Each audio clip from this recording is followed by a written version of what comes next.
Ill met by moonlight, proud Titania. What? Jealous Oberon? Tarry, rash wanton, am I not thy lord? Then I must be thy lady.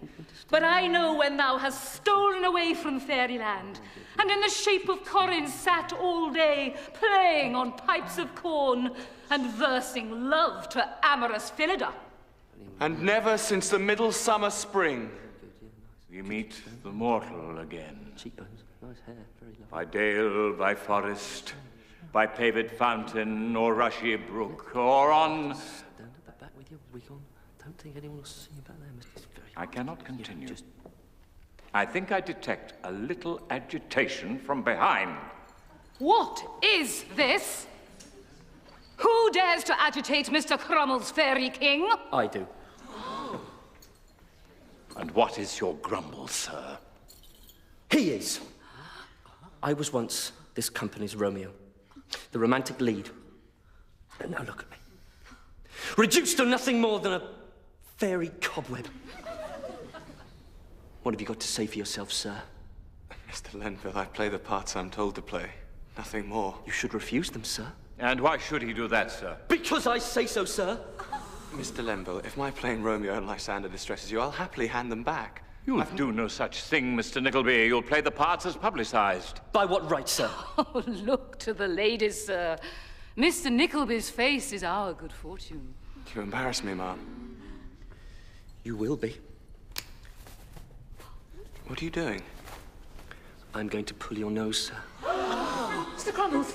Pull my nose? Yes. In the presence of the company. You lay one hand on my nose, sir. Oh, my face. I'm ruined. My beside, my prince's profile. Come, Mr. Lenville. Let us shake hands and forget it. Never. Mr. Lenville, shake his hand. Never. Ever. If you do, Mr. Lenville, you can play Hamlet at Harwich, Chelmsford and Reading. Very well. Now, places, places, ladies and gentlemen, please. Let us continue with our midsummer's revelries. As I said at the time, Kate, a dressmaker's shop is the last description of business to which you should have thought of attaching yourself. I do not reproach you, my love, but if only you had consulted with your own mother. Well then, Mamma, what do you recommend now? Recommend?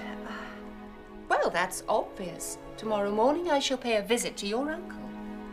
No, please, my uncle has done quite enough. Nonsense. He's a devilish pretty gal. You can't deny it. I suppose he is, my lord. Then tell me, where does the beauty live? Oh, no good can come of it. She is a country girl at heart. She's not wise to London life. She's been virtuously and well brought up. Look at a pretty gal without harm, mate. Indeed, he may. Well, then. You know, you're making a fortune out of me, Nickleby. I shall never do business with anyone else if you tell me. Oh, come on, out with it, man. Where does Miss Kate Nickleby live?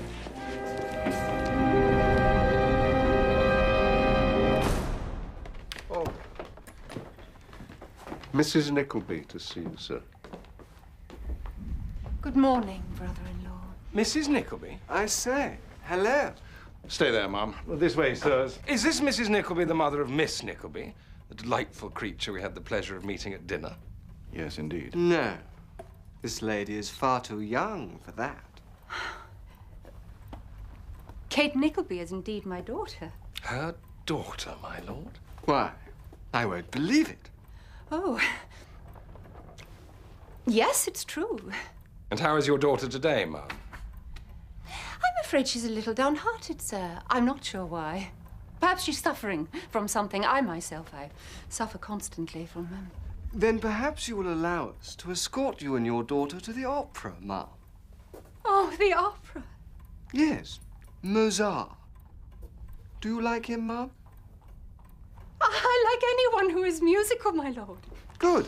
That settled it, then.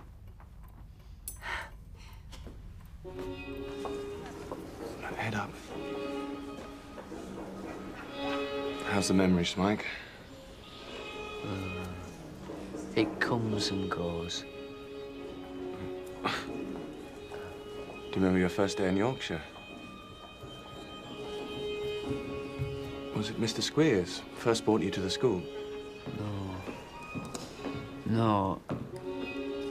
Another man. It's important if we're to find out who you really are. I remember a room, a lonely room where I slept. We're mature and beginners, please. Mr. Nickleby, Mr. Emaciated Apothecary, make haste. Our public beckons.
What's the rush, Miss Nickleby? Don't hurry.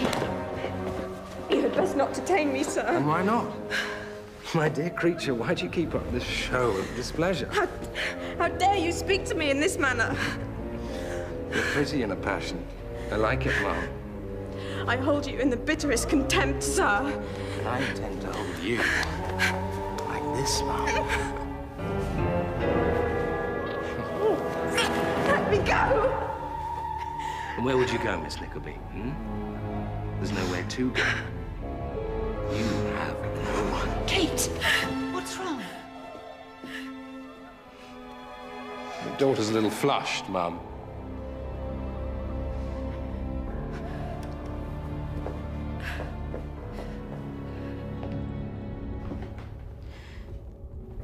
I have been wronged, Uncle. And by your friends. I have no friends, girl. Day after day, I am compelled to assume the appearance of cheerfulness. I have no one to protect or advise me. Mamma supposes these are honorable men. I cannot deceive her any longer. I need your help, Uncle. How can I help you, child? You have some influence with these men. We're connected in business, nothing more. I cannot afford to offend them. Uncle, I trusted you. We all have our trials, Kate. And this is yours. Riches and power are the only true source of happiness. Some young ladies will be proud to have such gentlemen at their feet. Gentlemen? Oh, Uncle. Niece,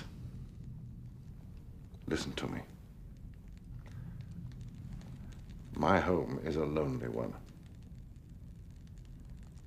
If you would only consent to make it your home, too,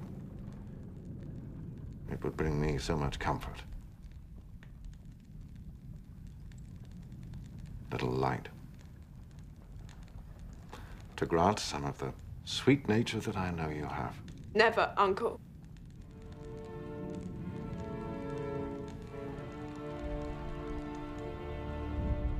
There's something of that boy's blood in you, Nancy. My father's blood, yes. And I am proud to know it, Uncle. Very well. And I cannot help you, Kate.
What a performance. And a very good house.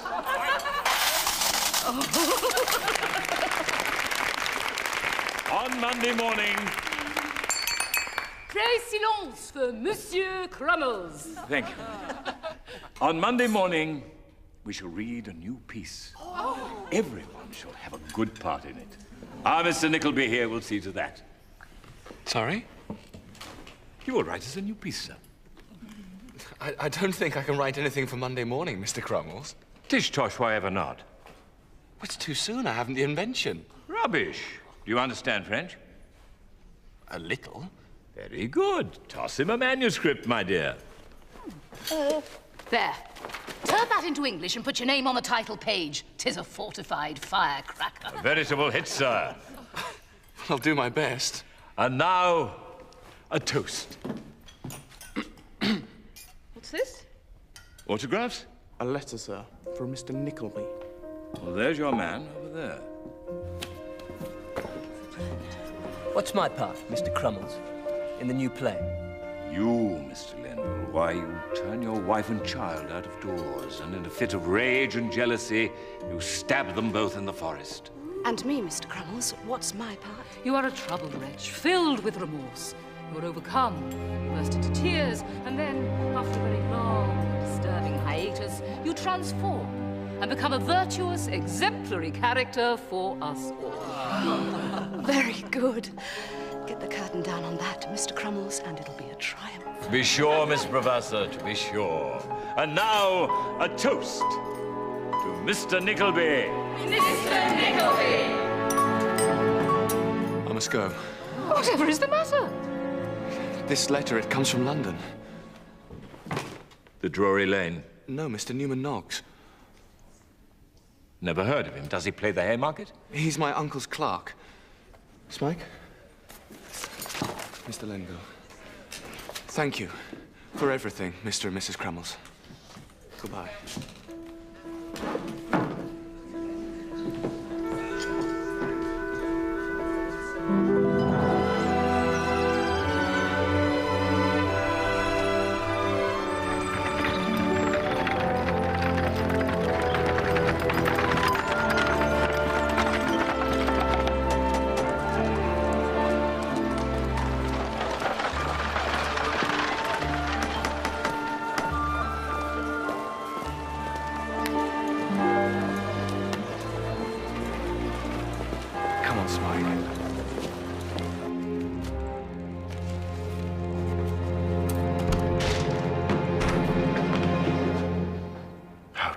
Show your face here, sir.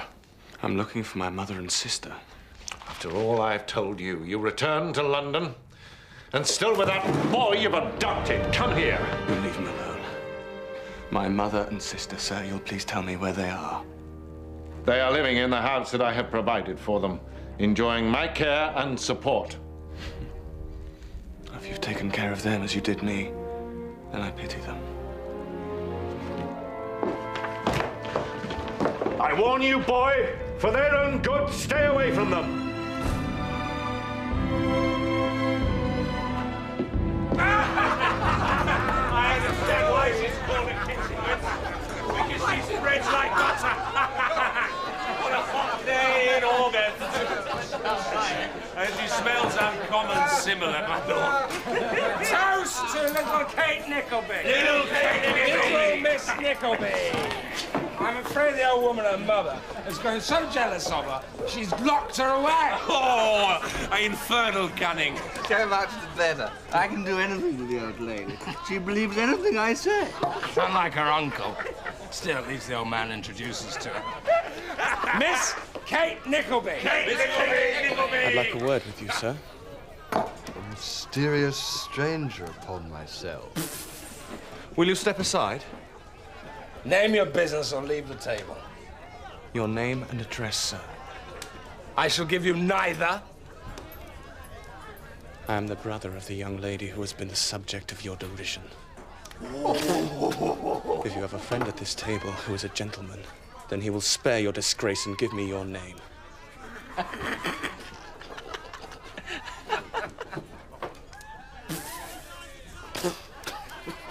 Very well, I will follow you home. Oh, will you? Yes. Good Lord. Well, what is that? A friend.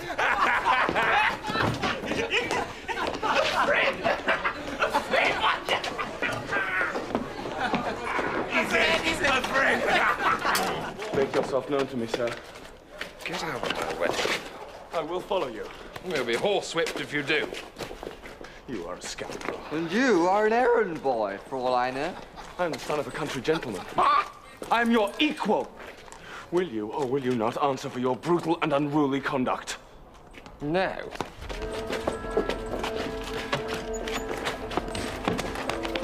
What are you doing? You will not leave, I swear it! Not until you tell me who you are! Let go of me, I tell you! No!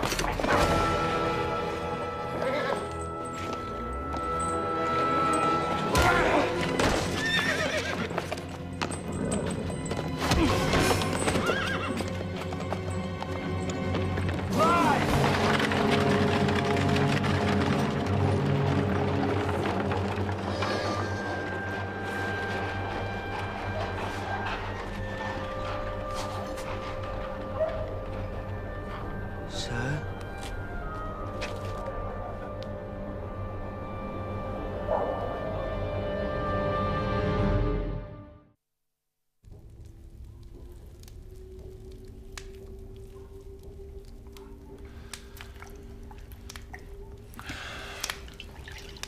My mother insisted, Newman. I must go to them. No. Rest. You're all wet through. There's some dry clothes in my bag.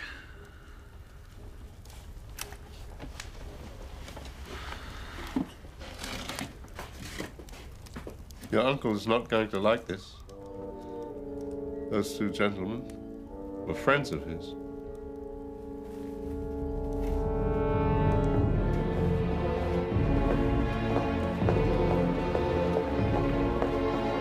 Look at me.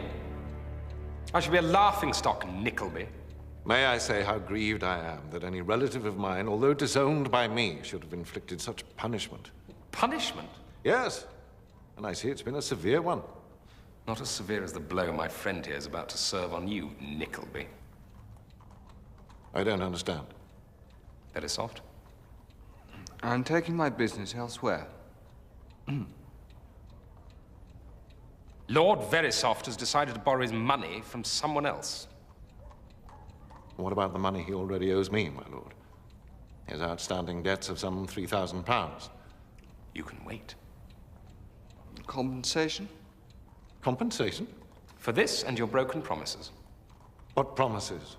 That very expensive disappointment, your little niece. Your nephew's behavior's upset a great many people. Influential people. I will have my money from you, sir. You can depend on that.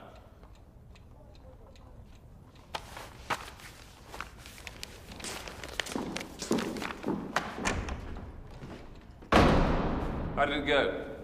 Did you tell the old goat? Yes, I did. Good. Now to find his nephew. What are you doing, Hawk? You must not seek revenge. And who will prevent me, sir? I will, if I must. I believe the sister is a virtuous lady.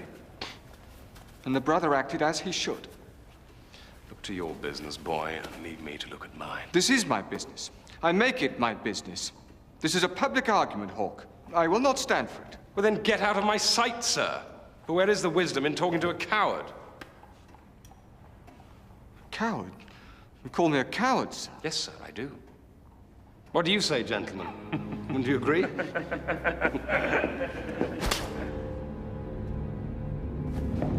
Steady. What is Mulberry? He goes, sirs! Have I a friend here? He struck me! Yes, I struck you, sir. See here, gentlemen. Lord Verisopht is no coward. What do you say, sir? Huh?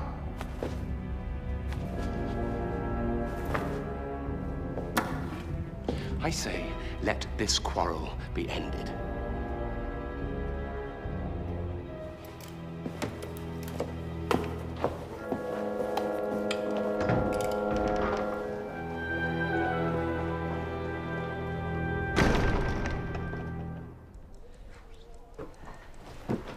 I'm so happy you've returned. Promise you'll never leave us again. I promise, Kate. Your uncle, he is a brute. And to think I had his ceilings whitewashed at the expense of 1 shilling, which is a most distressing thing. Oh, I cannot believe it. Everything I tell you is true, Mother. And that's a mulberry hawk. Such a monster. Why, I was congratulating myself every day on his being your admirer, Kate. I know, Mother. Let me introduce my fellow traveler and affectionate friend, Smike.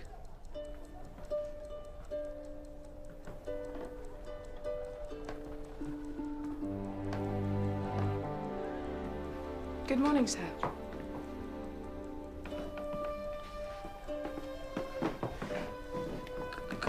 Good morning. Oh, my goodness. Perhaps I should go, leave you with your family. From now on, you are family, Smike. This is all too much for me. Really, it is. Nicholas, you must go to your uncle at once and ask him to explain himself. The time for talking is over, Mother. We must disown him. Your honor and Kate's good name demand it. Surely you see that. But where will we go? How will we live? Oh, dear. Are you both ready? Ready. Ready. Very well. Proceed. 1, 2, 3, 4, 5, 6, 7, 8, 9, 10. Fire!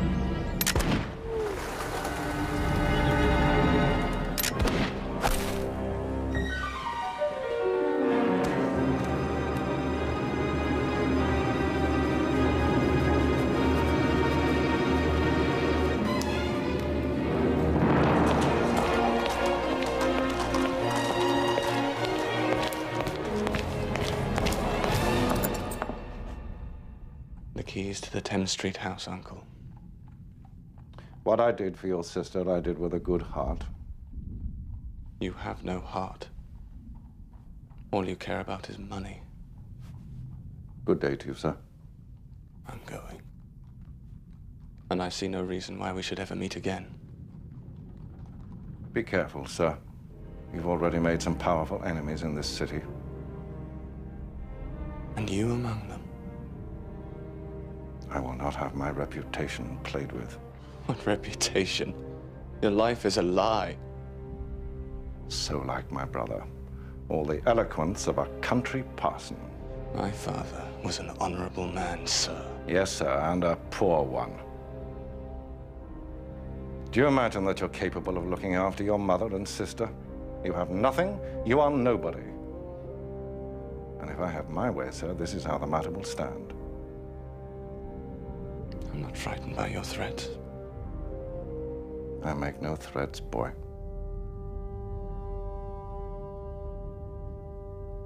Good day, Uncle.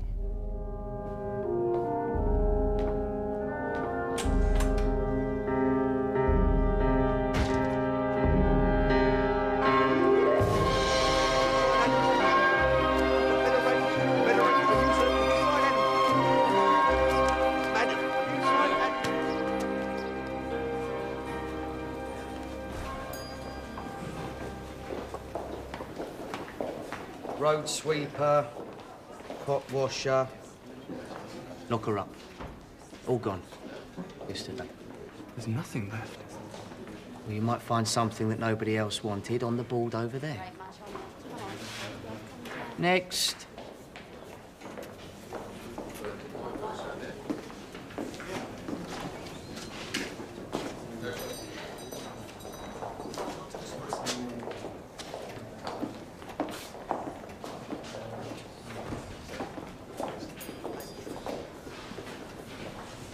Dear me. Dear me, a well-behaved young gentleman reduced to such necessity.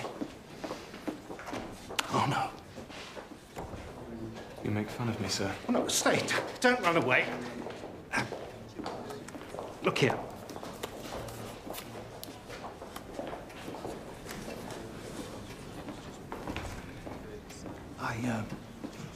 I may be able to help you.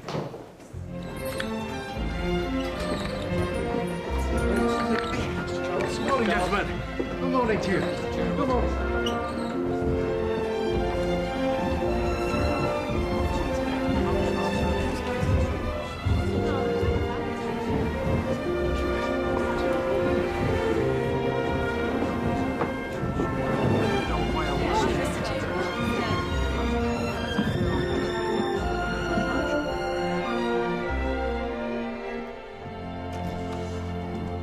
Morning, Frank.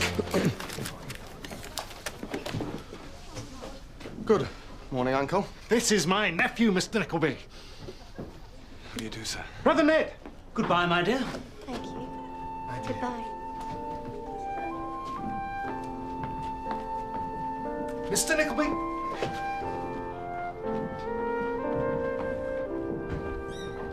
What brings you to London, sir? My father, he... A bad thing for a young man to lose his father. Oh, indeed, brother, indeed. You've brothers and sisters too, eh, I bet? A sister. Poor thing. Poor thing. You're a scholar? Tolerably educated. Oh, fine thing. Fine thing. Well, brother, what do you think? Will this gentleman do? Do? Oh, yes, Brother Charles, he'll do. He'll do. You're offering me work, sirs? Yes, with our nephew in the counting house, a clerk. A clerk? Do you accept? Yes, gladly. Good. Good. Well, that settles it then. Settles it then. Can you believe they offered me the position there and then? Congratulations! Oh, rejoice, rejoice! Of course, I expected it all along. Why, in a few years' time, they will take Nicholas into partnership and he will make his fortune in no time at all.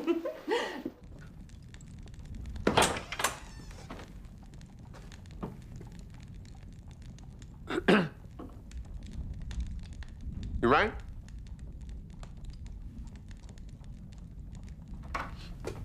Stop. I did ring. I knew you did. Then why'd you leave if you know? Thought you might have rung. Say you didn't. Drunken fool. Are there any letters come? Yes.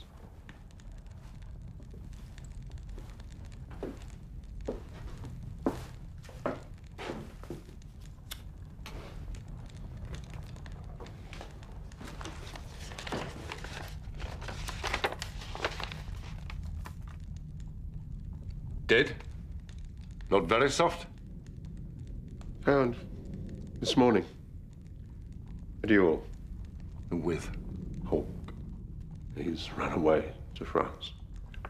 Very soft. He owes me money.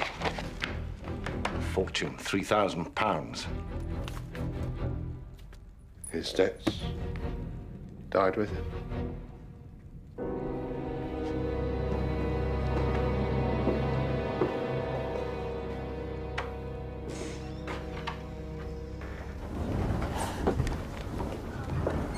Do you have any other family? No. My uncles took me into their charge when I was very young. You must come and meet my mother and sister when we're settled into proper lodgings. I like that. Good morning. Good morning. Who's that young lady? Nicholas. A word, if you please. If you please.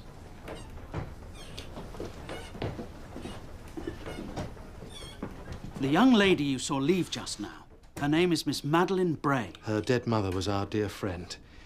We have, from time to time, prevailed upon Miss Bray to accept a small amount of money from us. In secret. In secret, yes. I'm afraid her life is wretched. She's forced to live in the debtor's house at King's Bench Prison with her father. The man's a wastrel. A wastrel? Pursued by his creditors. We have offered him charity, but his selfish pride has refused us. Refused us? Miss Bray's destitute. She is. She is. And she cannot leave her father. She will not. Will not. We would like to make this offer of money permanent, and we've come to the conclusion that the best way is to make a regular purchase of her little drawings. At a high price, of course. Of course. We should ask our nephew Frank to help us. He's a fine fellow. Fine fellow. But we're afraid he might be too, flighty. In such a delicate matter and fall in love with her. I see. Do you? Then we trust you will help us, Nicholas. Oh, it's Bossy Broom. Wasn't a little whackman. Oh, you were, Father. I'm here today. Vinegar and brown paper. Plastered in a heap on the kitchen floor. You might have thought it was a big fat parcel. Eh? Nothing. Here, make yourself useful.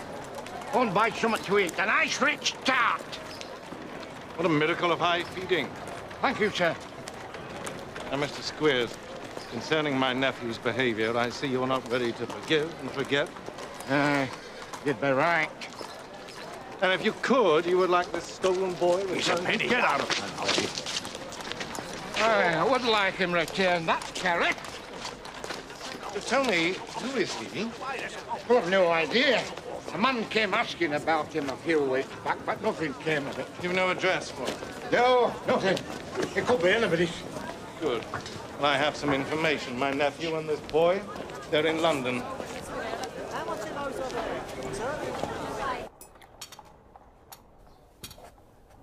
You're from Yorkshire, I understand, Mr. Smike.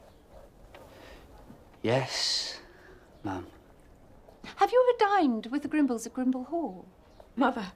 Very proud man, Sir Thomas Grimble, with 6 grown-up and most lovely daughters. Look towards the light, my dear. And the finest park in the county. Do you know it? No, I don't think I do. Oh, what a pity. My dear mother, do you suppose Smike, living at Do the Boys Hall, is likely to receive many invitations from the nobility? Head up, dear. Don't see why not. Head down a little, dear. When I was at school, I always went at least twice a year to the Toolies at Taunton Vale, and they were a great deal richer than the Grimbles of Grimble Hall. Head to the side, my dear. Do you remember much about your family, Smike? No. Except the man that took me to the school, he brought me from London.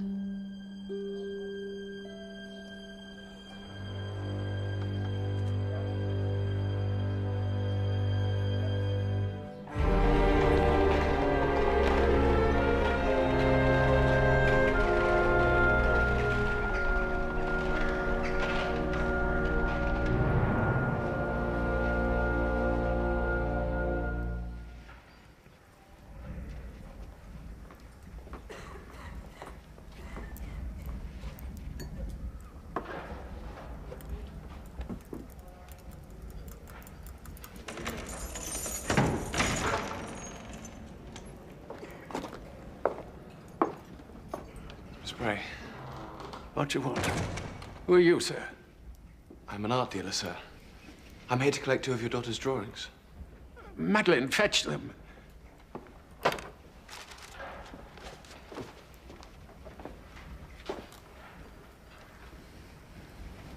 Thank you. Open it. See that the money is correct. It's quite right, Father, I'm sure. Let me have it here.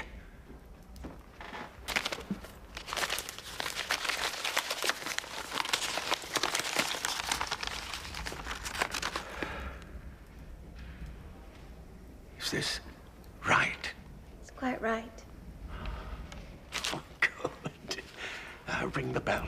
Tell them I want some grapes and a newspaper and some wine, the same as last week, my dear. Yes, Father. Perhaps your daughter wants something for herself, sir. It is no matter to you, sir. My daughter requires no kindness from you nor anybody else. Madeline, give the boy a receipt. Yes, Father.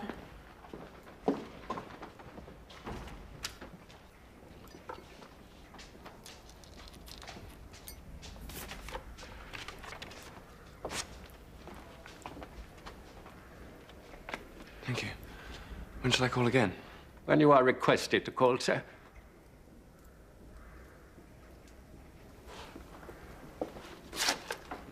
Madeline, when is this person to call again? Perhaps in a few more weeks. A few more weeks? Oh, I think not. Then sooner, sir, if you please. Gladly.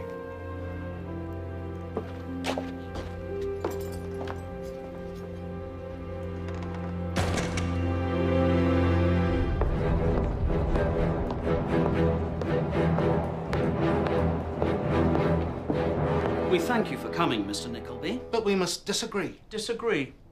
Your nephew is a noble lad. A noble lad? We find him an honest worker. And you have yet to know him, sirs. I think we do know him, sir. Don't you, Brother Ned? Most definitely, Brother Charles. Is this what you mean by charity? Employing a boy who's disgraced his family name? No, Mr. Nickleby. We prefer to call it having faith. Faith? In one's fellow man. Ah! You hope. Indeed we do, sir. Men say you are truth itself, sirs. I say you're living under a delusion. Virtuous as you both are, you are not angels yet. Why do you waste your time pursuing your nephew, Mr. Nickleby? Surely he is the least of your worries. We know of your losses in the city. My financial affairs are my own, gentlemen.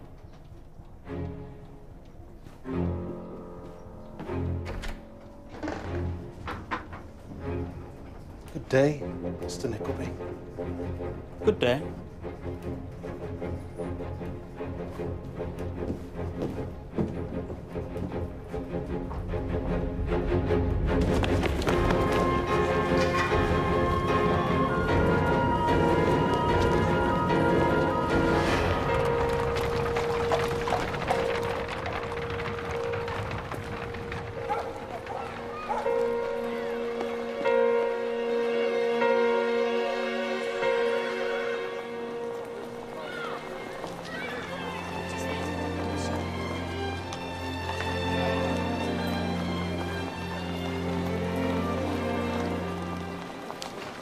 Thank you for meeting me here. My father's health is much worse today. I didn't want to disturb him. Are you going straight back to him? No, not yet. There are some things I need to buy. May I walk with you, Madeline? Yes, I'd like that very much.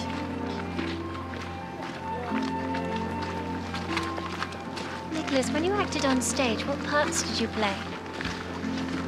Romantic? Did you find that amusing? No. I should like to have seen it. Well, then you shall. Soft. What light through yonder window breaks? It is the east, and Madeline is the sun. She laughs. Oh, laugh again, bright angel.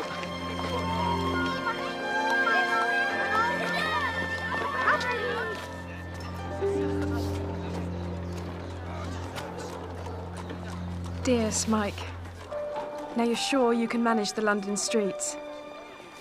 Yeah. I want to do it. I need to do it on my own. Very well.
funny, eh? And didn't I thump his head, Father? Like that? Like a good one. You'll go slap right up to heaven. Oh, no. What's up? Tilda! Funny? What are you doing here? We've come to London to enjoy ourselves after our wedding.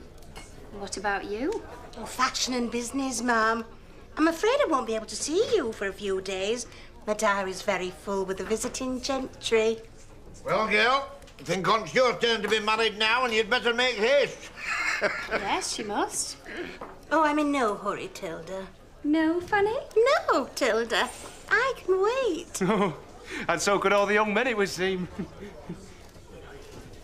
No! Where are you going? I'm going to visit Lady Fairweather. Lady Fairweather? Where does she live? In her head. Hey, Brownie, what do you think? Who do you suppose we laid our hands on today? Eh? Smike. I got him tied up upstairs inside the wardrobe. Landlord, another pint. If you'll excuse me, ma'am, nature, she calls.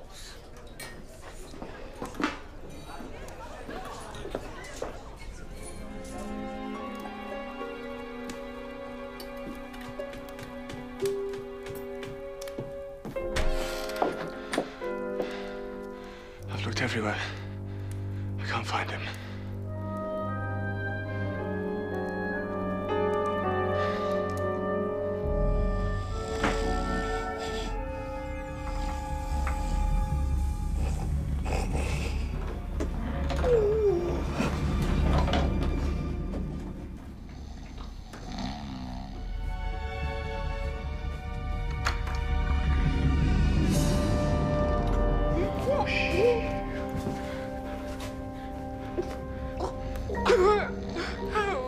Hello, me lad.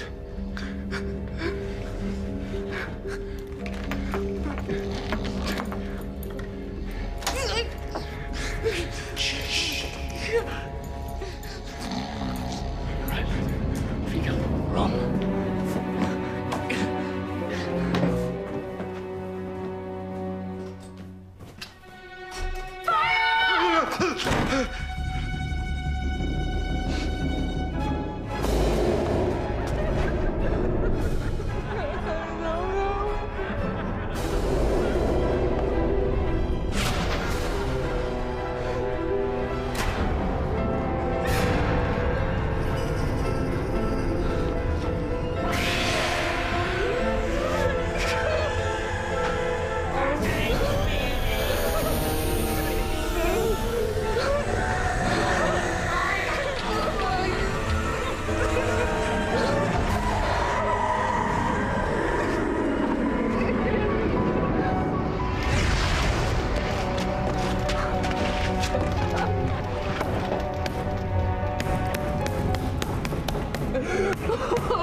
Remember me, Mr. Nickleby? No. Let me pass. I've been waiting a long time. Really? I hoped you were dead. I need money. Then work. I possess a hold over you, Nickleby. A secret. I took advantage of my position with you. What assistance can you render me if I tell you? You have money at your side. I have hunger and thirst at mine. You can drive an easy bargain. I will give you nothing. If I die, my secret dies with me. Let me tell you what you've lost by my great crime. You are welcome to all you know. I'm threatened every day by one man or another, and I do not grow the poorer for it. Good night. Your family! Are those of the name Nickleby not dear to you? They are not. I will not part with a half penny, nor would I to save you from rotting. Mr. Brooker.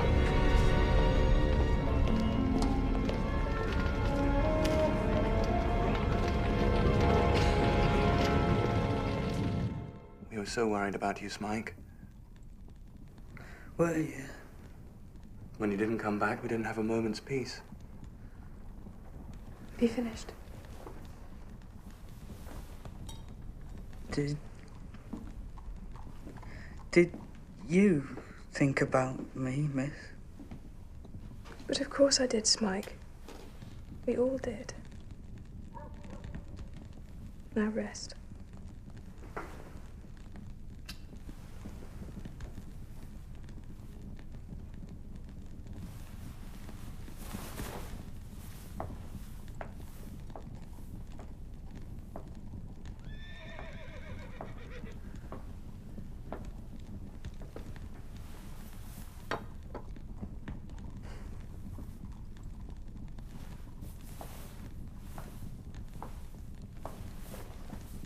What's wrong?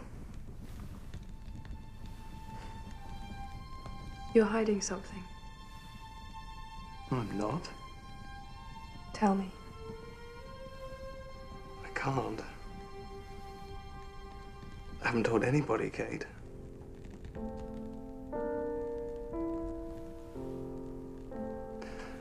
Very well.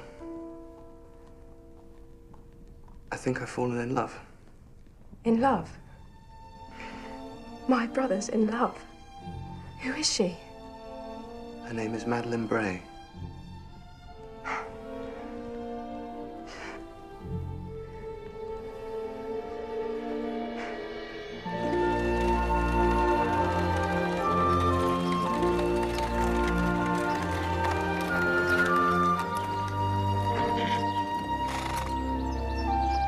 Well, Mother, what do you think? Your little cottage in Bow? Oh, it's charming. You'll be safe here. Nicholas, you must thank the Cherubles for their generosity.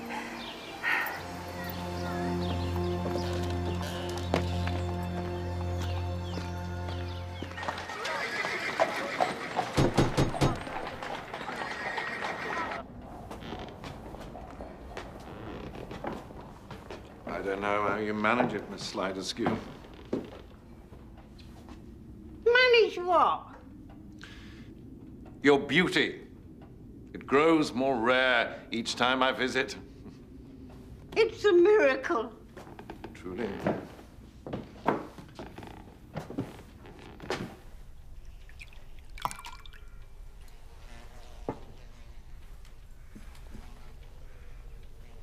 It has a strong, fruity flavor. You won't want any more.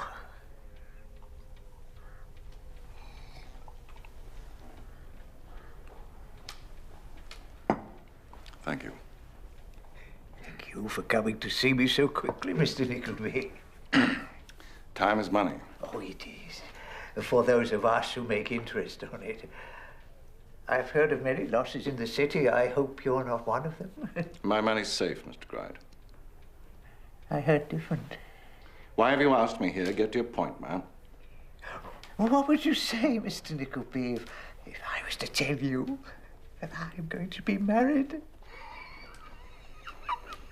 To whom? Some rich old hag? Oh, no. Wrong. For once. Quite out, Mr. Nickleby. She's a young, beautiful creature with a head of hair that one's fingers just itch to play with. What has this to do with me?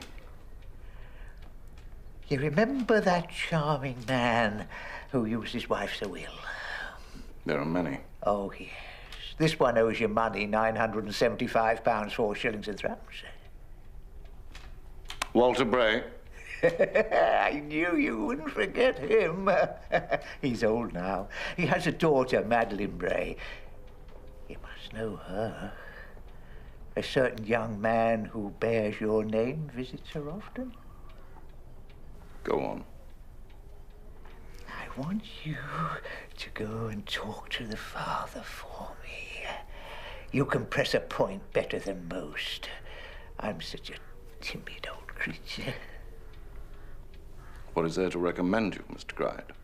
The moment I am married, I will dissolve him of all his debts and give him a yearly allowance to live like a gentleman. But I need your help. You are Mr. Bray's main creditor. Mm-hmm. What would you want? How much would you take for me to buy his debt? I could go as high as £800 for a friend such as you. There is more to tell me, isn't there? Would I deceive you, Mr. Nickleby? The pygmy impose upon the giant? Yes.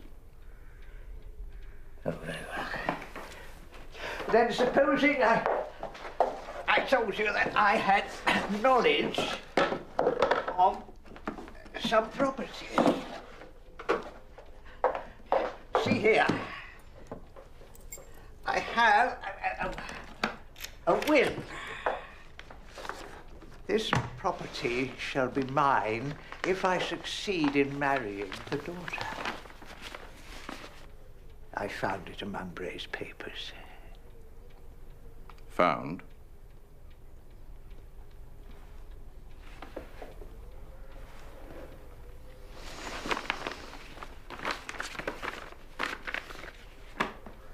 Very well. I want the whole amount, my debt in full. And £500.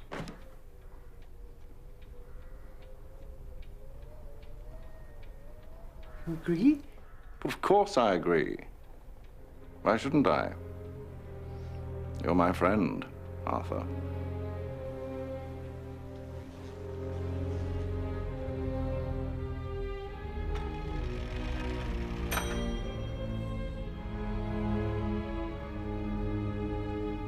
This is an offer of marriage that many a titled father would leap at for his child. Mr. Gride here has the fortune of a prince. And my daughter is a princess. Precisely. Marriage made in heaven. He has money and she has... beauty. I'm not sure. It's for my daughter to make up her own mind. True. You still have the parental power to advise, to hint a wish.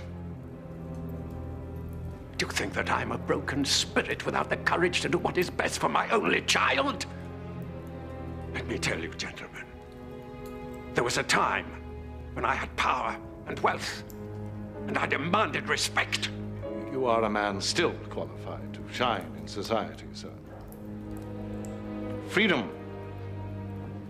with an allowance to support you in luxury, transform your life. Yes. A new existence. Look at him, sir. He's old. He will die soon. And your daughter will be a rich widow. Hark! I hear her coming.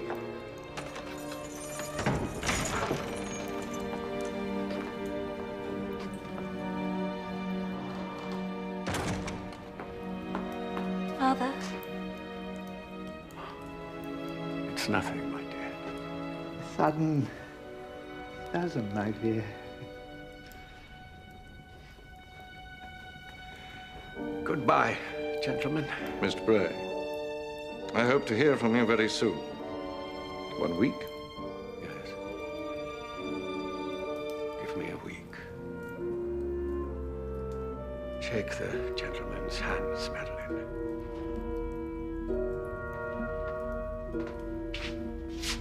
Good day to you, Mom. Good day, sir. Goodbye. Dear.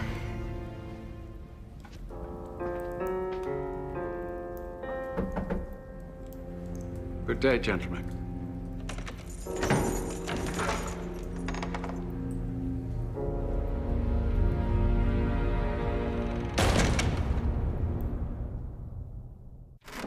Young, loving and fair, Oh, what happiness there. And there.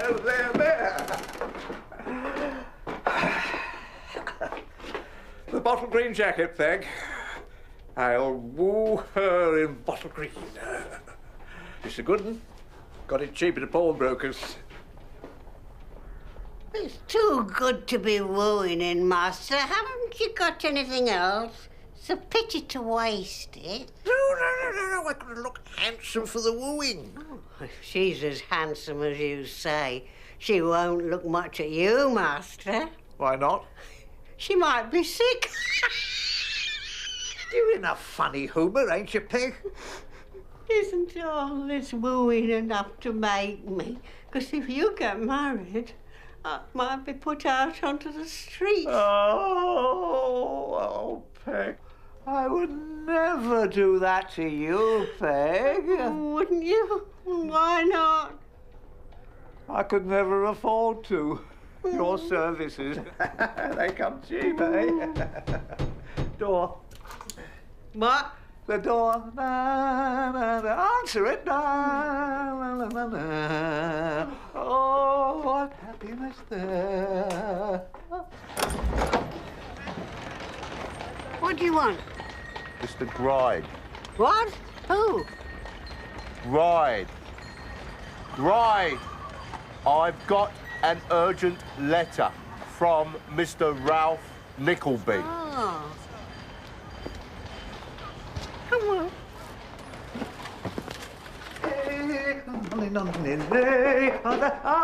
Mr. Knox, come in. Answer. Bearer waits. Is it bad news?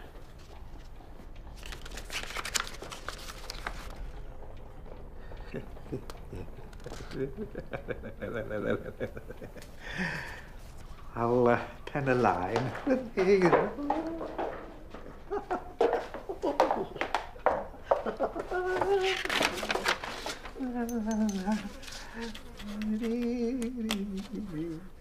Do you see anything in particular, Mr. Knox?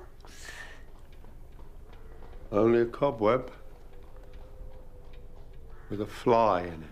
Oh, yes. There are a good many flies in here. And a spider. What did he say, Master? The father does not object.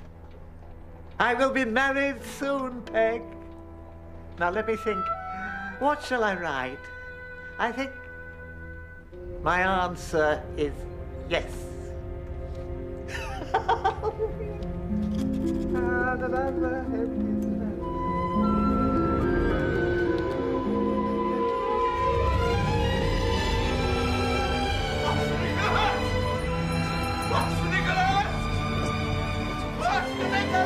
I'll go straight to Bray.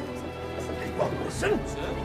Well, then I'll go and see my uncle. What good would that do? He hates you. Where are the brothers? Is there any chance of them being here tonight? Impossible. They're both abroad on business. Well, then I'll talk to Madeline myself.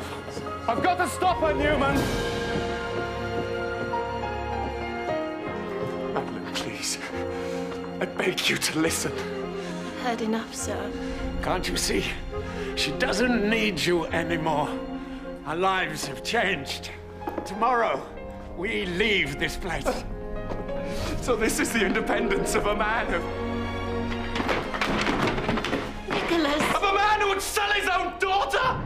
Madeline! For heaven's sake, sir, he's ill. Yes, I am ill. And I am being bullied by a shop boy. Madeline, I will not allow you to be forced into this fixed marriage. You have been bought and sold for the love of money. It is my duty, sir, and I will perform it. No, you won't. Let go of her, let go! Madeline! Madeline! Nicholas, stop. Let me go. Can't go through with this, Madeline. Please. I won't pretend that I'm not in great pain, Nicholas. Of course, I don't love this gentleman, Mr. Gride. But don't you see that by accepting him, I can release my father, who is dying in this place. I can prolong his life, perhaps for many years. What about your life? The feelings you've shown for me, I will never forget. But I cannot change my mind. If circumstances were different, I'm sorry. I must go to him. Is there nothing more I can do?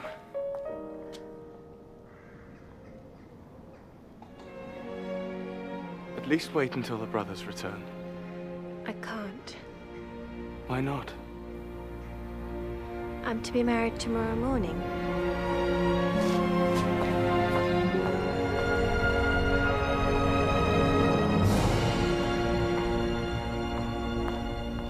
Hail to them both, happy are they, now joined as one on this bridal day. Loud trumpets blow, bells gaily ring. What's that? Your wedding dinner. What do you think? Is it small and skinny enough for you? Oh, it's beautiful. Good. Now, don't you complain of the expense afterwards. Oh, we have to live expensive for the first week, Peg, to keep my bride happy. After that, we can make economies.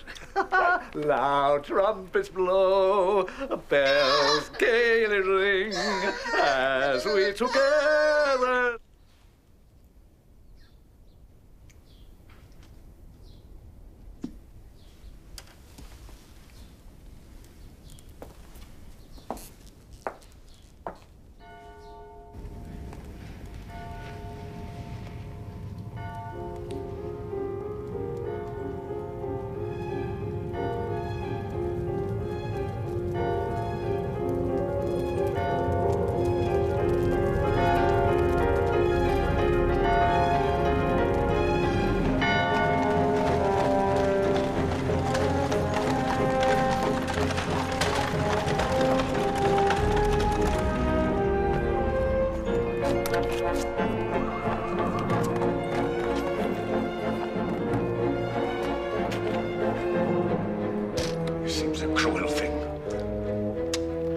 What seems a cruel thing? Don't ask me what. This marriage.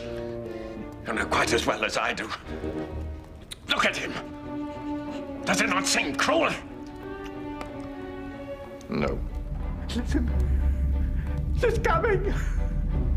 She's coming.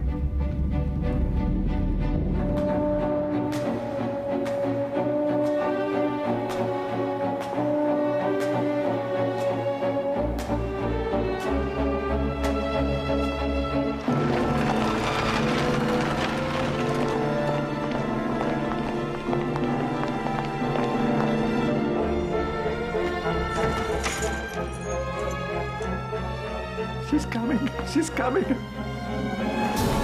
Oh.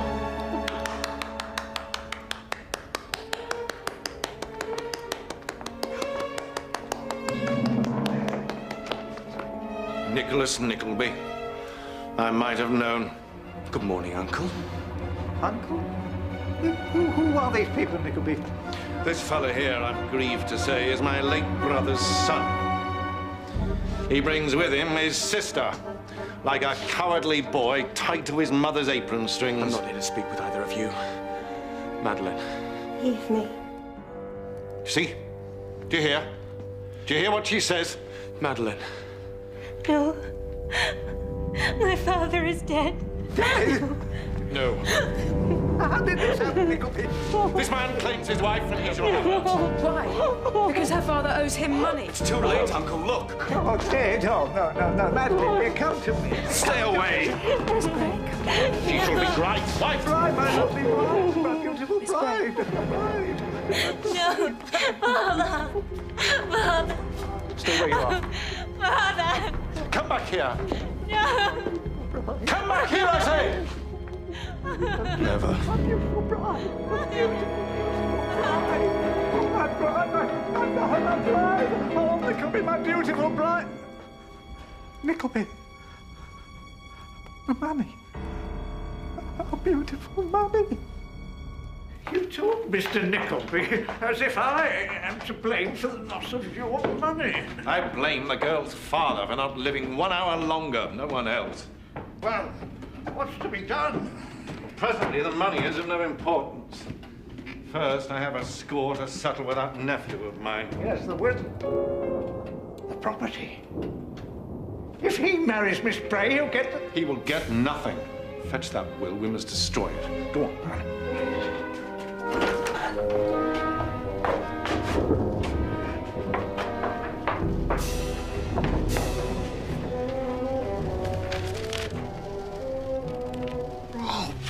What? What is it, man? My papers. The will. She saw me put them in this box. Peg! She's stolen them! Damnation. I know what it is. Why not? Because she can't read. We must be quick, Mr. Nickleby, before somebody tells her. We can't afford to be found out. We don't want the law after us. Patience, Mr. Gride. There's a time when nothing could have moved me more than the loss of my money. I swear, I hate him more. Nephew. You let me do it. He won't get the better of me. I'll settle with him once and for all. Revenge.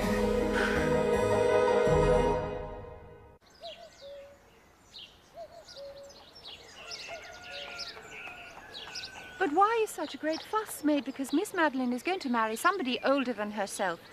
Your poor papa was older than I, 4.5 years older. I don't think you quite understand, Mama. I understand perfectly, Kate. Oh, Mr. Cheeryble, how nice to see you. Good afternoon, ladies. How is she? She's sleeping. I was very impressed, Miss Nickleby, the way you helped your brother. Thank you. Very impressed. I'm sure we have done the right thing. I don't suppose you'd like to join me for a walk, Miss Nickleby?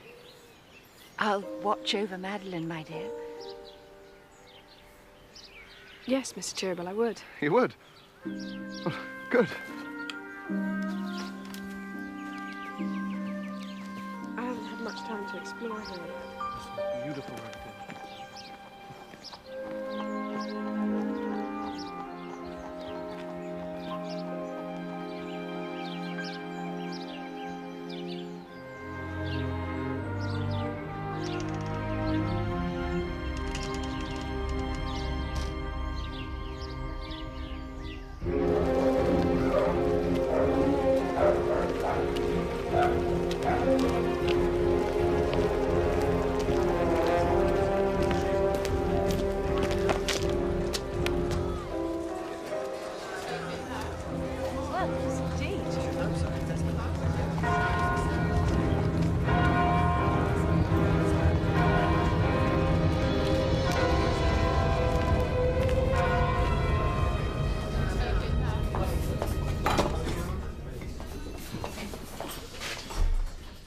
Well, Screws, how'd you do? I'm pretty well, sir. Apart from myself a rash. How unfortunate. Let's talk business.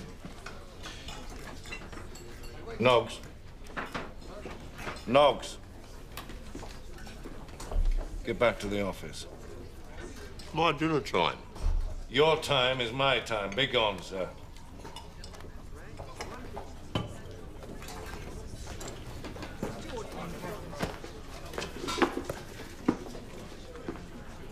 No reason to suspect that fella. I suspect everybody nowadays, sir, including the wife. What were you going to say, sir? I have more business for you concerning my nephew. I hope it doesn't involve a risk. Not like the last one. There was no risk, Mr. Squeers. And may I remind you that that business came about to repay a hurt that was done you. Uh-huh. Because you had a grudge to satisfy. I spend money to gratify my hatred. You pocket it to gratify yours. Who is the richer? What do you want? There is a will. It favors a young girl whom my nephew has an affection for. If he should marry her, he becomes entitled to property. Now, the will has been stolen by an old crone called Slight-Askew. Peg Slight-Askew.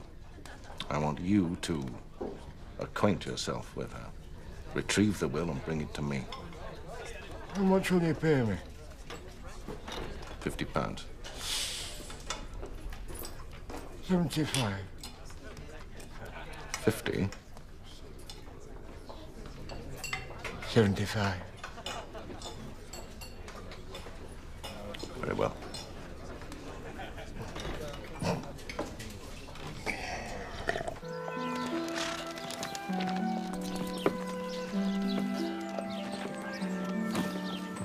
Thank you for everything, Nicholas. I've done nothing I didn't want to, sir. Goodbye, Nicholas. Goodbye, Madeline. Goodbye. Goodbye, Kate. Goodbye.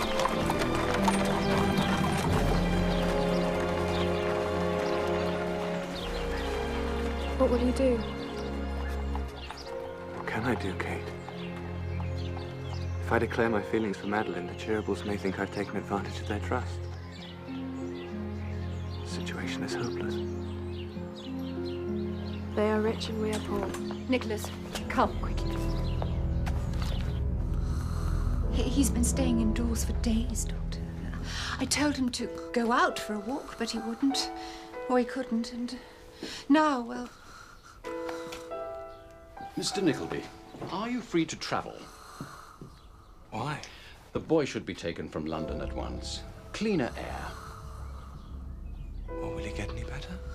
I'm afraid your friend is very ill.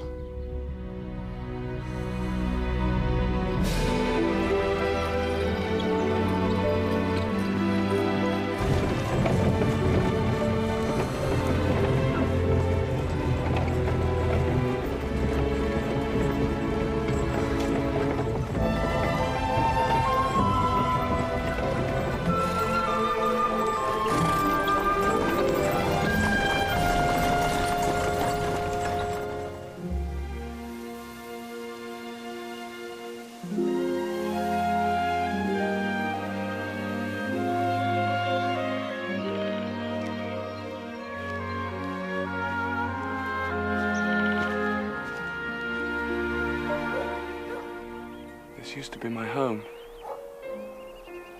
Home.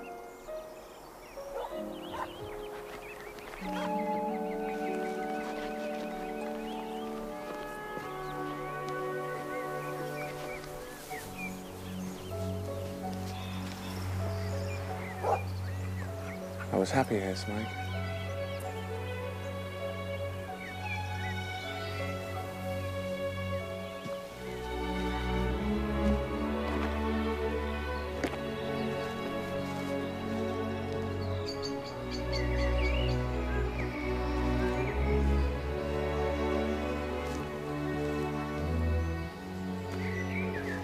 We used to play here as children.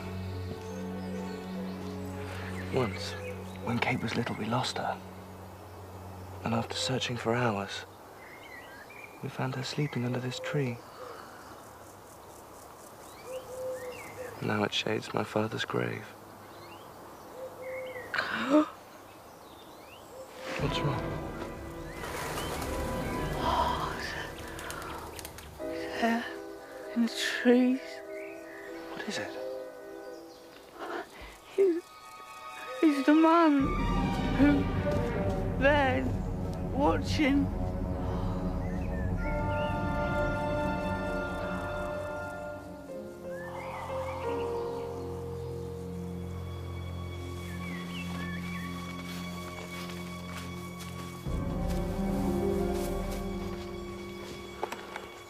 There's nobody there. Smike?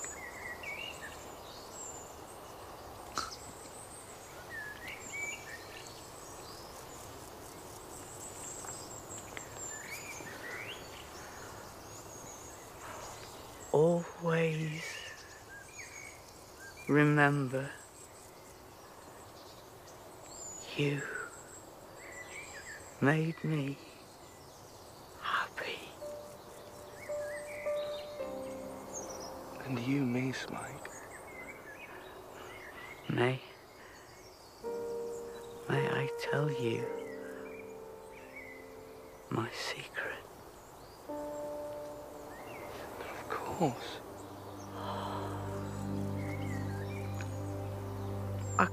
couldn't help it. I know he loves her, but... Kate. I loved her.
Aye, it's me, my little hot combustion flame. What?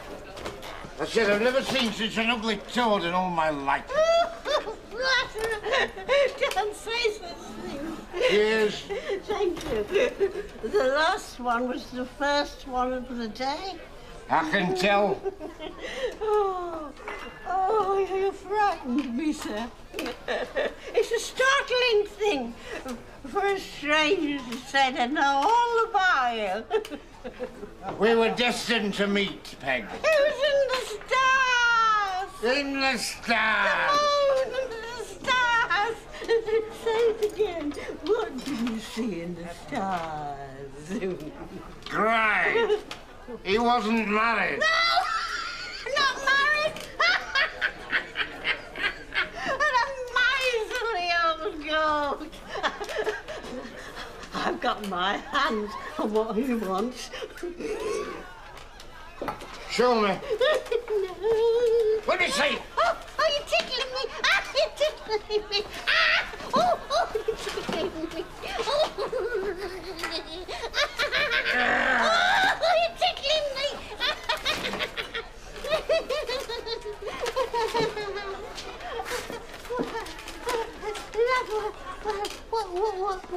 What do you think? What am I worth? Mr. Squeers? Never, Mr. Squeers. Mr. Squares? What is it? Come with me.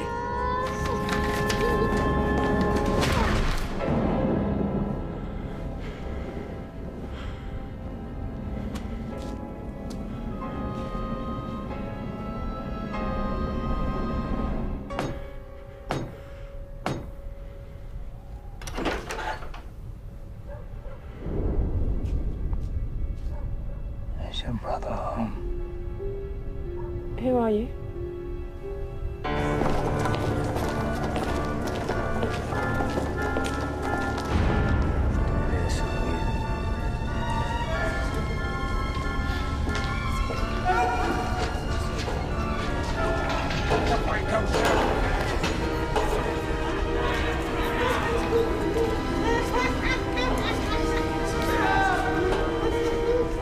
So you've come at last, eh? I'm ruined. They can't hurt you now. No, they can't. I was merely employed by a friend. Mr. Ralph Nickleby of Golden Square! You must trust me. You shall have an action for false imprisonment. I'll devise a story, and if they want security, £1,000 even, you shall have it. But tonight, you're a bit fuddled. Fuddled? Tomorrow morning, this is what you must do. let you lead me on from one thing to another. And now look at me! Never again! Did you hear me? Never again! Everybody hears you, Squeers. Listen, there are rumors about me in the city. I have mounting debts. We must help each other. Squeers? Help yourself! Squeers! You always have.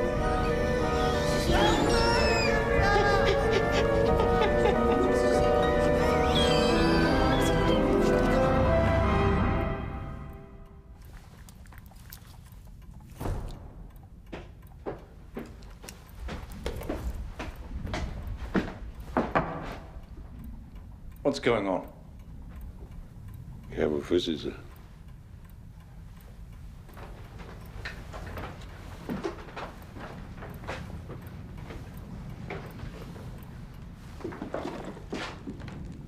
What are you doing here? Get out, both of you. Listen to me, Uncle. I know something that concerns you. Something dreadful.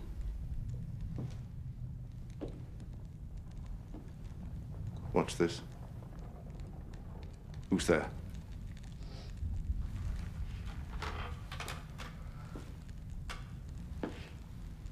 What's this man doing here? He's a convict and a thief. Hear him, Uncle. No, sir.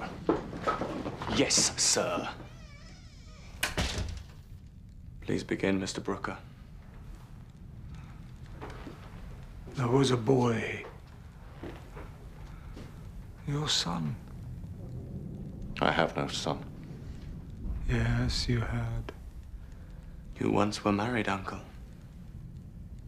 Is that true? Well, tell him, Nickleby. He married his wife for profit. And there was a child. Yes. A boy. He and his wife lived apart. She alone in the country, he in London doing business. She was alone.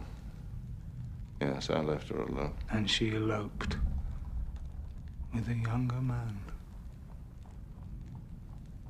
What is the point of this? You had me bring the boy to London and lodge him in the front garret of your house. Neglect had made the boy ill. But after a few weeks, you went away on business. 6 weeks you were gone. Remember?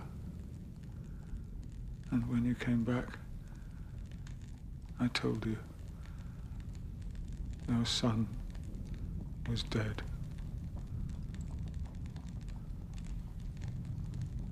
Yes, you did.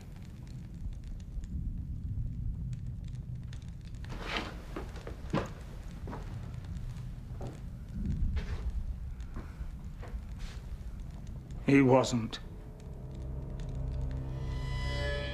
I'd heard of a school in Yorkshire run by a man called Squeers.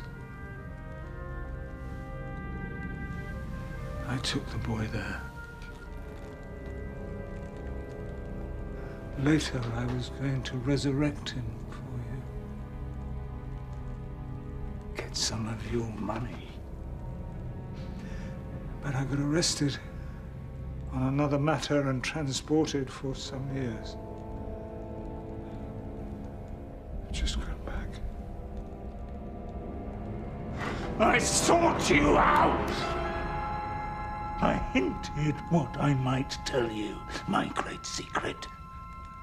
And I only asked for a little money. But you refused me. I was desperate.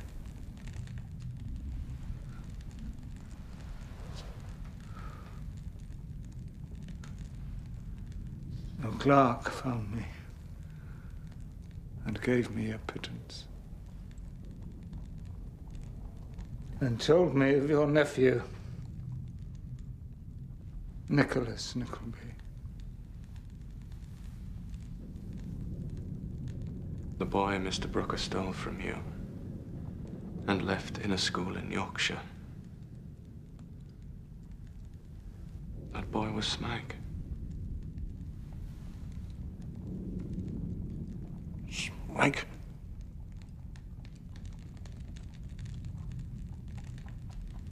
I don't believe you.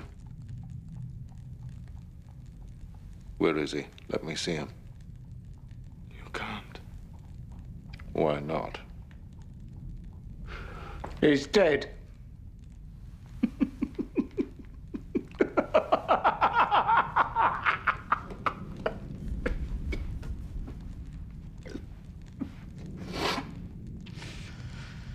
Smike died a few days ago. Smike.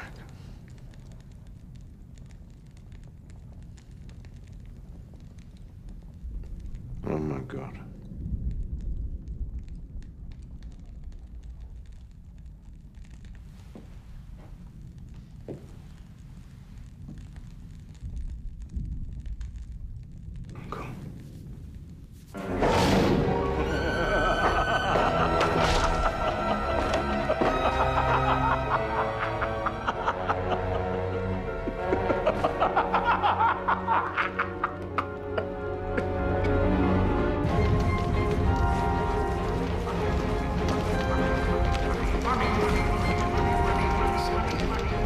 Spare a coin, sir.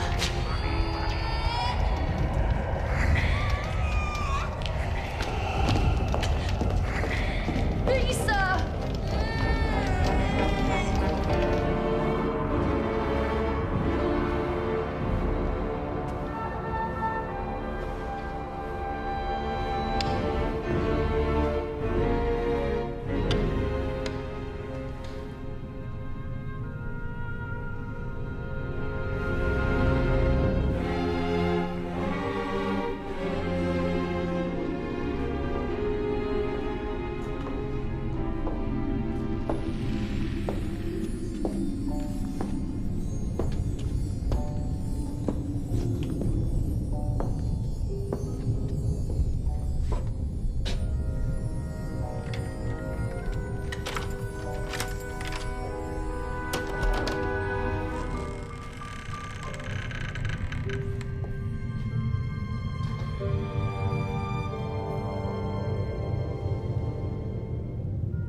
Mr. Rob Nickleby!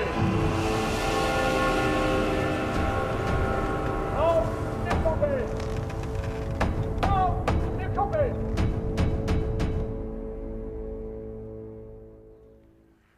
I can't live without her, Kate. I've tried to imagine a time when I may be able to support her. And that day seems so far off. You may grow rich, you know. Yes, and I may grow old.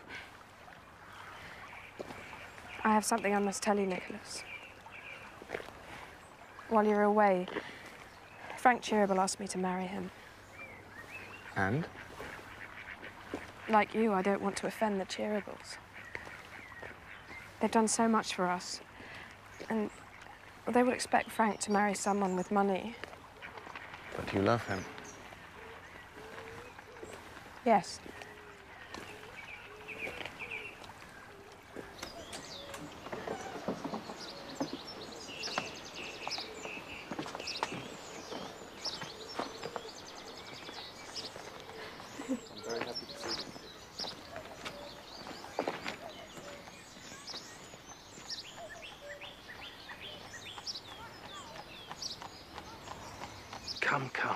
dear sir. We must not be cast down, no, no. We must learn to bear misfortune. Yes, I suppose we must. Tell me, Nicholas, have you seen anything of Miss Bray lately? I haven't seen her for some time, Mr. Cheerable. What a pity. Why ever not?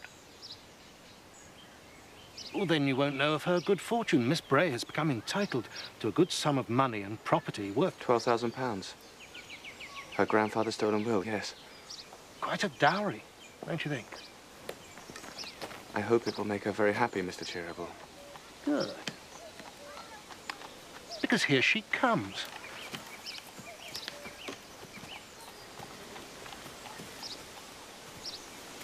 You have offended me, sir. Offended you? My nephew Frank tells me of a letter sent stating why you and your sister cannot see him or Madeline. That letter was private, sir. Mr. Nickleby, you did not violate the confidence we placed in you. Or take an unworthy advantage of it. We are sure you did not. I told you once, if circumstances were different. Well, they are different now, Nicholas. Not for me. I have nothing I can offer you, Madeline. Except yourself. I don't know what to say. So you feel the same? I do. I love you. I love you, Nicholas Nickleby.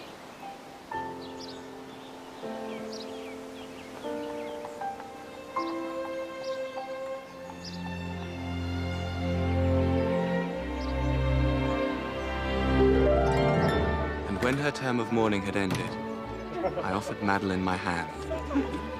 And on the same day, and at the same time amongst our family and friends, my dear sister Kate agreed to marry Mr. Frank Cheerable.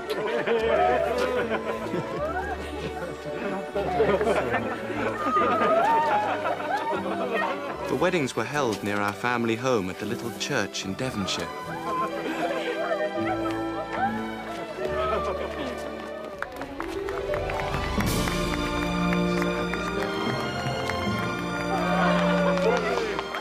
The money from Madeline's inheritance was invested well in the firm of Cheerable Brothers. Frank became a partner, and soon the business was known as Cheerable and Nickleby.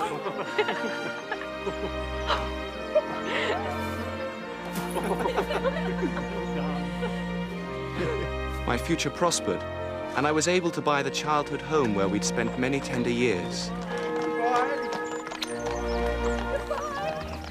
We all lived close to Smike's grave and would often sit and remember our dear cousin. He was never forgotten. At last, we could be truly happy.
Ill met by moonlight, proud Titania. What?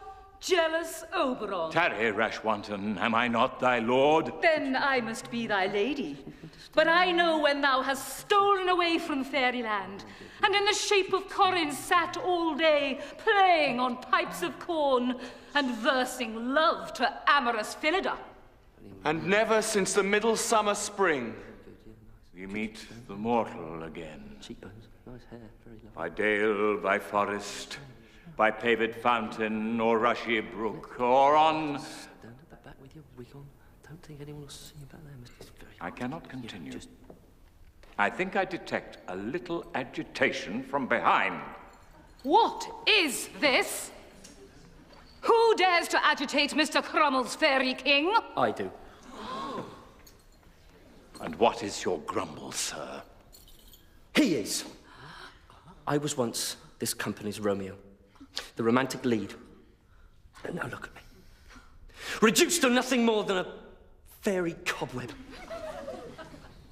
What have you got to say for yourself, sir? Mr. Lenville, I play the parts I'm told to play. Nothing more. You should refuse them, sir. And why should he do that, sir? Because I say so, sir. Mr. Lenville, if my playing Romeo and Lysander distresses you, I'll happily hand them back. You'll do no such thing, Mr. Nickleby. You'll play the parts as publicized. By what right, sir? Oh, look to the ladies, sir. Mr. Nickleby's face is our good fortune. You embarrass me, Ma'am. You will be. What are you doing? I'm going to pull your nose, sir. Mr. Crumbles. Pull my nose? Yes. In the presence of the company. You lay one hand on my nose, sir. Oh, my face. I'm ruined. My Basada, my prince's profile. Come, Mr. Lenville. Let us shake hands and forget it. Never. Mr. Lenville, shake his hand. Never. Ever. If you do, Mr. Lenville, you can play Hamlet at Harwich, Chelmsford and Reading. Very well. Now, places, places, ladies and gentlemen, please. Let us continue with our midsummer's revels. As I said at the time, Kate, a dressmaker's shop is the last description of business to which you should have thought of attaching yourself. I do not reproach you, my love, but if only you had consulted with your own mother. Well then, Mamma, what do you recommend now? Recommend? Well, that's obvious. Tomorrow morning I shall pay a visit to your uncle. No, please, my uncle has done quite enough. Nonsense. She's a devilish pretty gal. You can't deny it. I suppose he is, my lord. Then tell me, where does the beauty live? No good can come of it. She is a country girl at heart. She's not wise to London life. She's been virtuously and well brought up. Look at a pretty gal without harm, mate. Indeed, he may. Well then, you know, you're making a fortune out of me, Nickleby. I shall never do business with anyone else if you tell me. Oh, come on, out with it, man. Where does Miss Kate Nickleby live?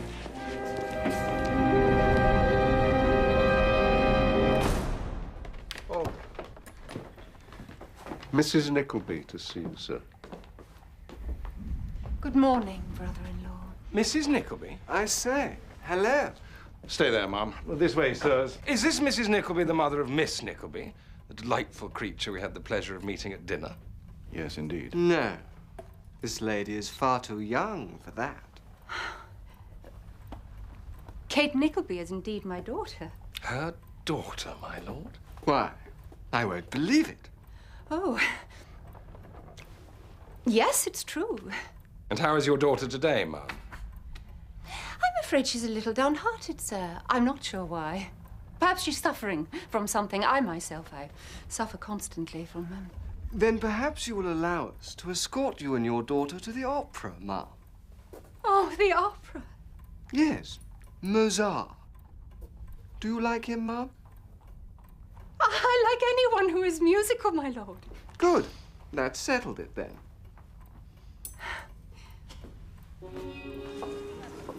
Head up. How's the memory, Smike? It comes and goes. Do you remember your first day in Yorkshire? Was it Mr. Squeers first brought you to the school? No. Another man. It's important if we're to find out who you really are. I remember a room, a lonely room where I slept. Overture and beginners, please. Mr. Nickleby, Mr. Emaciated Apothecary, make haste. Our public beckons.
What's the rush, Miss Nickleby? Don't hurry. You had best not detain me, sir. And why not? My dear creature, why do you keep up this show of displeasure? How dare you speak to me in this manner? You're pretty in a passion.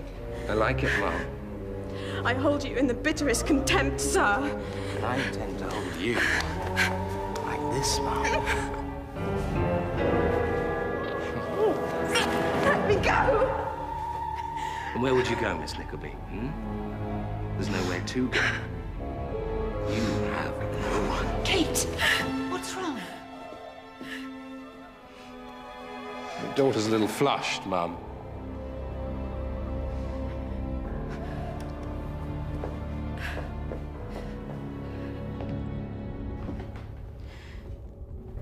I have been wronged, Uncle. And by your friends.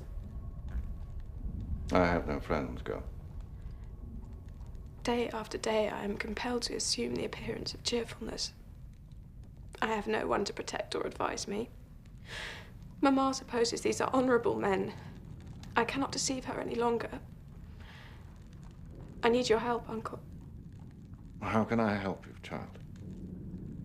You have some influence with these men. We're connected in business, nothing more. I cannot afford to offend them. Uncle, I trusted you. We all have our trials, Kate. And this is yours. Riches and power are the only true source of happiness.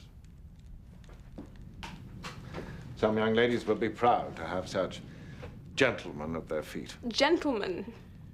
Oh, Uncle. Niece, listen to me. My home is a lonely one. If you would only consent to make it your home, too, it would bring me so much comfort. Little light. To grant some of the sweet nature that I know you have. Never, Uncle.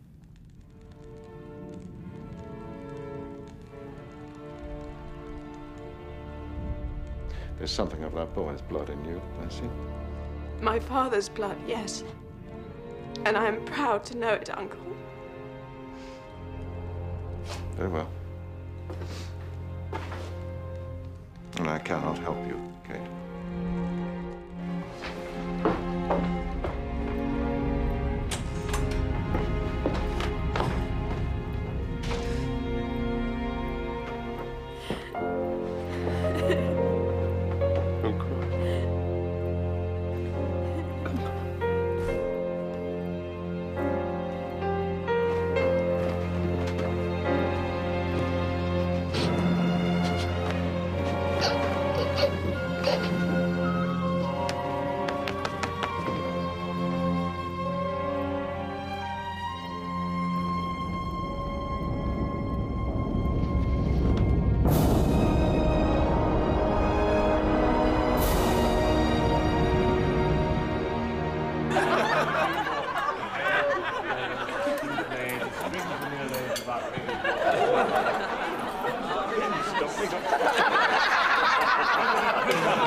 my child. What a performance.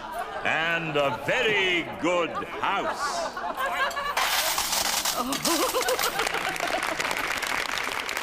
On Monday morning... Pray silence for Monsieur Crummles. Thank you. On Monday morning, we shall read a new piece. Everyone shall have a good part in it. Our Mr. Nickleby here will see to that. Sorry? You will write us a new piece, sir. I don't think I can write anything for Monday morning, Mr. Crummles. Tish tosh, why ever not? It's too soon. I haven't the invention. Rubbish. Do you understand French? A little. Very good. Toss him a manuscript, my dear. There. Turn that into English and put your name on the title page. 'Tis a fortified firecracker. A veritable hit, sir. I'll do my best. And now, a toast. What's this? Autographs? A letter, sir, from Mr. Nickleby. Well, there's your man over there. What's my part, Mr. Crummles, in the new play? You, Mr. Lenville, why, you turn your wife and child out of doors, and in a fit of rage and jealousy, you stab them both in the forest. And me, Mr. Crummles, what's my part? You are a troubled wretch, filled with remorse. You are overcome, burst into tears, and then, after a very long and disturbing hiatus, you transform and become a virtuous, exemplary character for us all. Very good. Get the curtain down on that, Mr. Crummles, and it'll be a triumph. Be sure, Miss Professor, to be sure. And now, a toast to Mr. Nickleby. Mr. Nickleby! I must go. Whatever is the matter? This letter, it comes from London. The Drury Lane. No, Mr. Newman Knox. Never heard of him. Does he play the Haymarket? He's my uncle's clerk. Smike? Mr. Lenville. Thank you for everything, Mr. and Mrs. Crummles. Goodbye.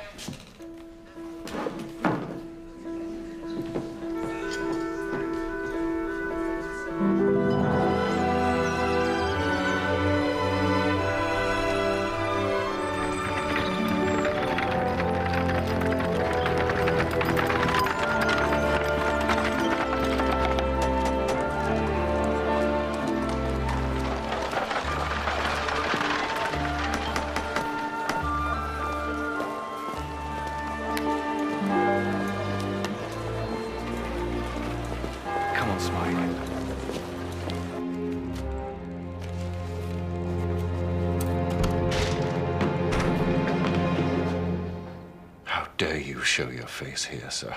I'm looking for my mother and sister. After all I've told you, you return to London, and still with that boy you've adopted. Come here. You leave him alone. My mother and sister, sir, you'll please tell me where they are. They are living in the house that I have provided for them, enjoying my care and support. If you've taken care of them as you did me, then I pity them.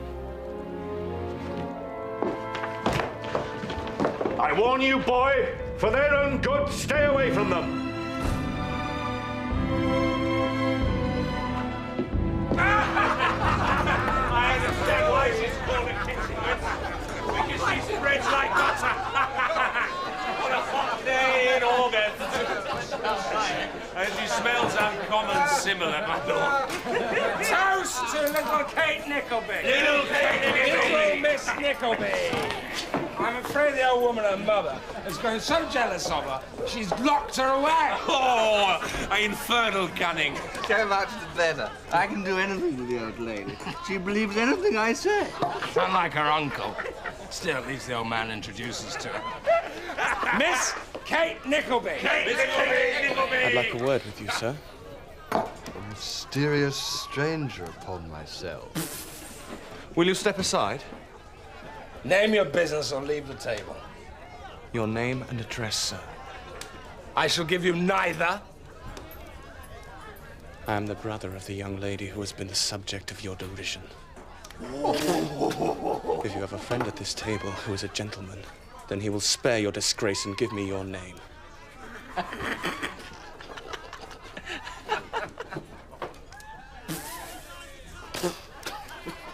Very well, I will follow you home. Oh, will you? Yes. Good Lord. Well, what is that? A friend.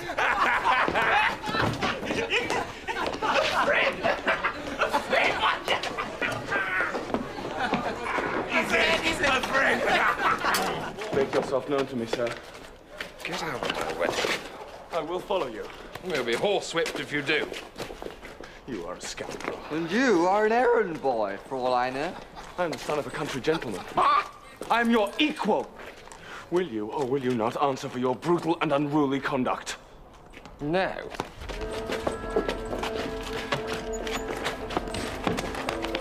What are you doing? You will not leave, I swear it! Not until you tell me who you are! Let go of me, I tell you! No!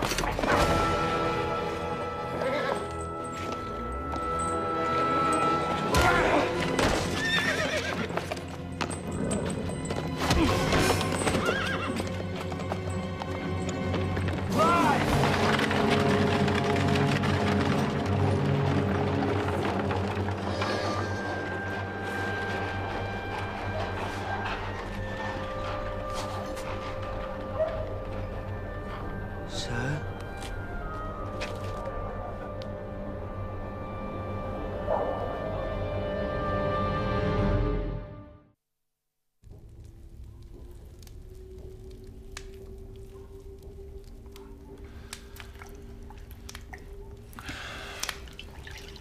My mother insisted, Newman. I must go to them. No. Rest. You're all wet through. There's some dry clothes in my bag.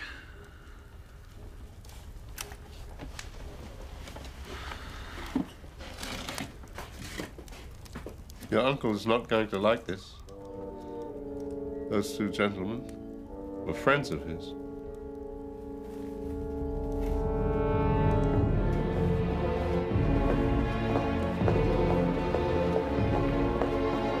Look at me.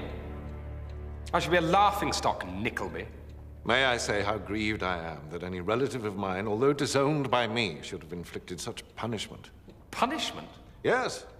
And I see it's been a severe one. Not as severe as the blow my friend here is about to serve on you, Nickleby. I don't understand.